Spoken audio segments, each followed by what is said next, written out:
85-86,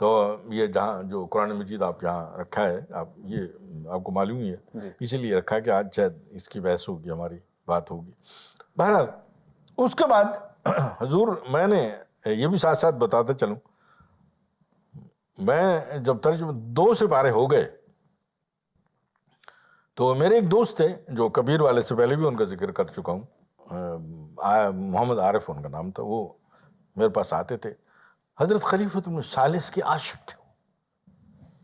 حقیقت ہے ان کے جو واقعات انہوں نے مجھے بتایا، ان کے ساتھ محبت اور عشق خلافت کے ساتھ جو تعلق، قابل حیران ہوتا تھا میں.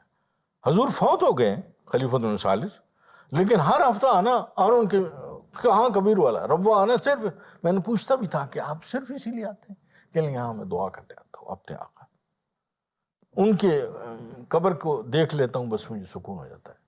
خیر بہرحال کہنے کا مطلب یہ کہ وہ آتے تھے اور گرمیوں کے دن تھے تو میں ان کو ٹھنڈا پانی، وہاں یہ بھی بڑی بات تھی ان دنوں، الگ آفس مجھے دیا ہوا تھا تحریک جدید والوں نے، تو وہاں بیٹھ کے میں ترجمہ کرتا تھا. وہاں جب ترجمہ ہم کر رہے تھے تو میرے ایک دوست اور بھی ساتھ تھے البانی زبان میں، تو زکریا خان صاحب، ہم ایک ہی ٹیبل پہ بیٹھ کے کام کیا. تو وہ البانی زبان میں کر رہے تھے، میں ترکی زبان میں. خیر دوسرے سپارے پہ جب آئے تو دفتری طور پر کوئی بات ہوئی، ہو جاتے ہیں ہر وقت زندگی کے ساتھ، یہ چیز ہے، اختلافات بنے ہو گئے، چھوٹے موٹے ہو جاتے ہیں، پھر اس کو حل کر لیتے ہیں. تو میرا اس دن موڈ بھی ٹھیک نہیں تھا، طبیعت وہ تھی، مزمحل تھی تھوڑی سی.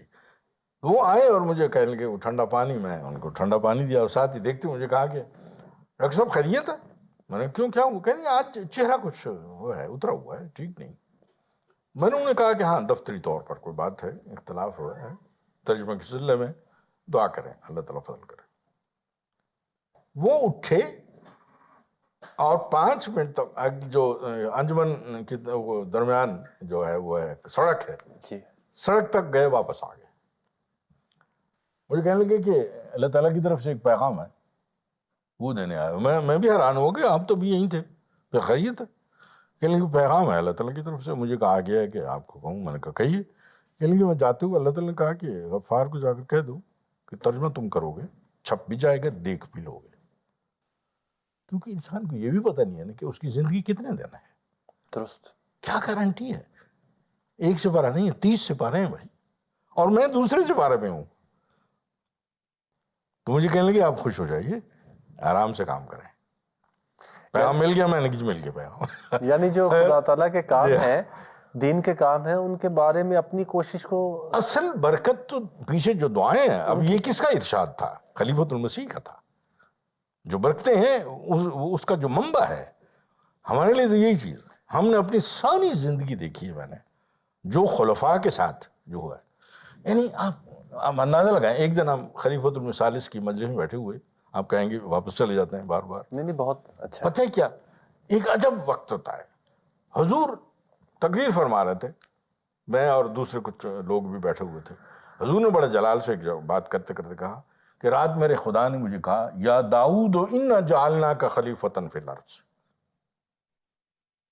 اور جلال سے حضور کا چہرہ جو ہے بالکل بدل گیا.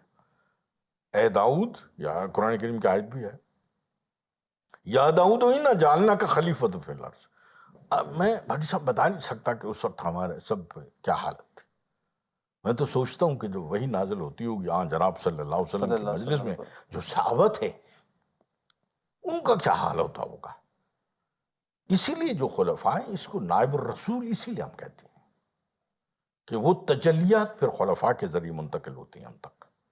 اس کو سمجھنے والا، افسوس کہ قرون اولیٰ کے مسلمان نے اس کو حضرت عثمان کے بعد اس بات کو سمجھ جاتے، ان دکھ میں نہ پڑتے جن میں وہ پڑے بجا. تو وہ میں بتا رہا تھا اس اثناء میں جب ترجمہ ہو گیا.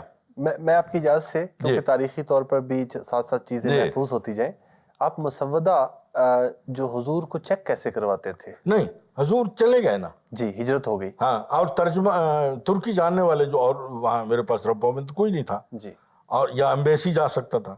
لیکن اس کے حضور کو اعتماد اتنا تھا الحمدللہ، چونکہ میں مذہب کے نام پر خون کا وہ کر چکا تھا. یعنی یہ بھی ہے. پھر تعلیم یہاں اتنا عرصہ 12 سال یہاں ترکی میں گزار کے گیا، پہلے ایم اے کیا، پھر پی ایچ ڈی کیا، زبان تو سیکھی. حضور کو اعتماد بھی تھا. بہرحال وہ آگے وہ مسئلہ بھی آتا ہے. وہ کہنے لگے کہ حضور کی طرف سے ارشاد آیا کہ میرے پاس آ کر ترجمہ کریں, بقیہ جتنا رہ گیا ہے لندن میں. ان دنوں بہت سارے لوگ جو ہے حضور ان کو بلا رہے تھے, وہ جا رہے تھے.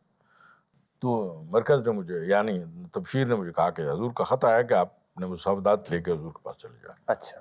میں نے کہا بس تقریباً آخر میں ہے, یعنی 28واں 27واں سپارہ ہے غالباً, تو 60-70 کلو ہاتھ سے لکھا ہوا سارا. ظاہر ہے کہ جو ہاتھ سے لکھی ہوئی چیز ہوتی ہے وہ تو بہت زیادہ ہوتی ہے پھر, جی. اور میرے لیے بڑی چیز مصافدات جو ہیں.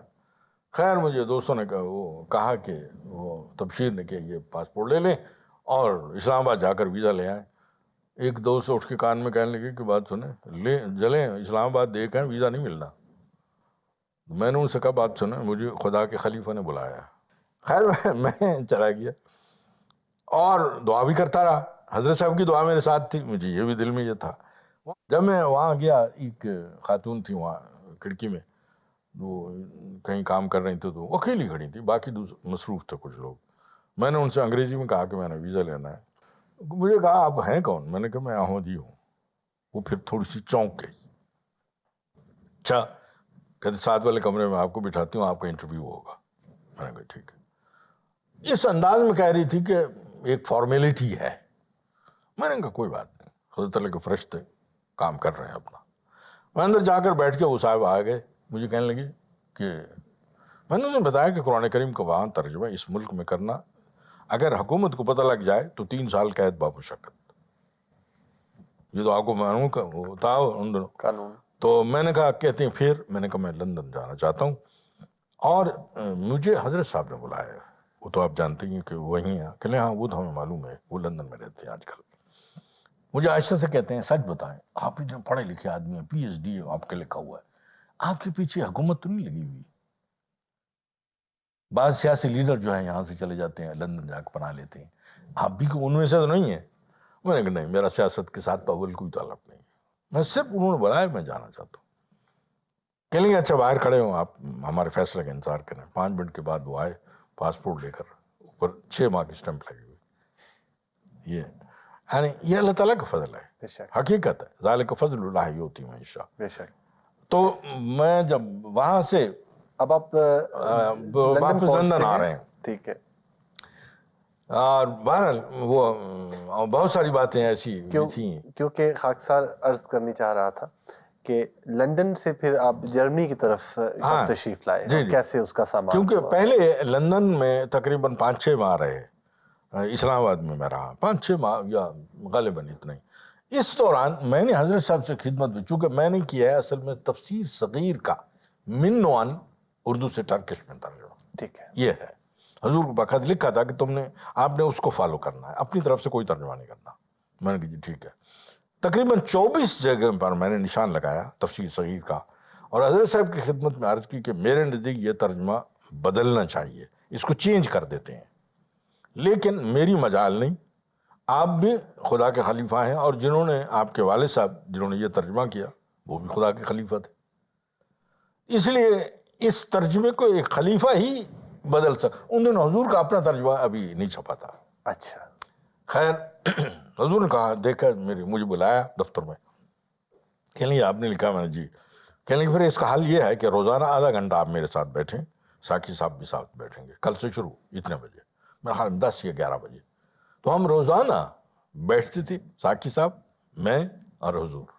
یہ میری خوش قسمتی تھی کہ حضور کے ساتھ بڑی علمی گفتگو, بعض کا عربی زبان کے لحاظ سے, گرامر کے لحاظ سے, وہ تو بعض کا میری مان لیتے تھے بحث کر کے دربار, بعض کہا نہیں جو میں کہہ رہا ہوں وہی درست ہے. میں ٹھیک ہے, یا جو حضرت صاحب نے یعنی خلیفۃ المسانی نے جو لکھا ہے وہی درست ہے. تو اس طرح ہماری بحثیں بھی ہوتی تھیں, یعنی علمی رنگ میں بھی بات چیت, اور گائیڈنس بھی مسلسل دیتے رہتے تھے اور ہوتا رہتا تھا وہاں. اس کے بعد ایک دن میرے ایک دوست ہیں, وہی عارف صاحب, محمد عارف صاحب جو کبیر والے, ان کا خط آیا. میں نے خط کھولا, خط میں لکھا تھا کہ ڈاکٹر صاحب رات میں نے خواب میں دیکھا ہے, اللہ تعالیٰ نے فرمایا کہ ہم نے ڈاکٹر عبدالغفار کا جرمنی جانے کا انتظام کر دیا ہے. آگے خود اپنی طرف سے لکھتے ہیں کہ یہ جرمنی نہیں ہونا چاہیے, یہ لندن ہونا چاہیے. آپ تو لندن بیٹھے ہیں اور حضرت صاحب نے آپ کو بلایا ہے, آپ تو بس لندن کے ہو گئے بس. جزاکم اللہ تعالیٰ احسن الجزا. مکرم مولانا, گفتگو ایسی دلچسپ ہے لیکن وقت کی رعایت سے آج کا پروگرام ہم یہیں ختم کرتے ہیں آپ کی اجازت سے, اور انشاءاللہ اس گفتگو کو اگلے پروگرام میں ہم یہیں سے اس کا احوال جو ہے شروع کریں گے. ناظرین محترم, میں اپنے معزز مہمان کا بھی شکر گزار ہوں, اور آپ سے انشاءاللہ تعالیٰ اس پروگرام کے اگلے حصے کے ساتھ اگلے ہفتے ملاقات ہوگی. جزاکم اللہ تعالیٰ احسن الجزا. السلام علیکم ورحمۃ اللہ وبرکاتہ. جہاں تک نہ پہنچ